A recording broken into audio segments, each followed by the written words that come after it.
Pri čítaní s deťmi sa zameriavame na plynulé, ťahané čítanie, tzv. Splývavú výslovnosť.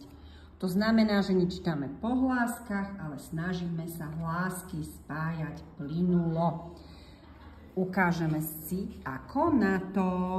Tak, ideme. Me. Ťaháme M. Držíme M. Držíme M. A prečítame to druhé. Me. Me. Výborne. Me. Ma. Ma. Me. Me. Super. Poď. Ma. Tak.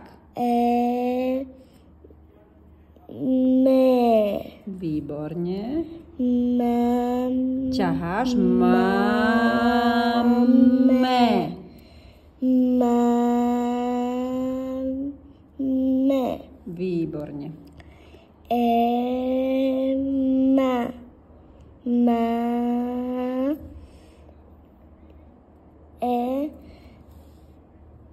Máme.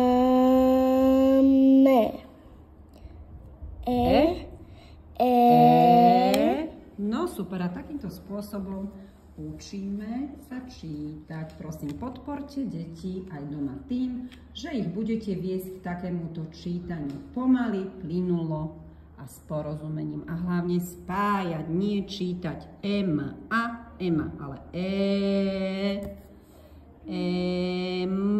ma.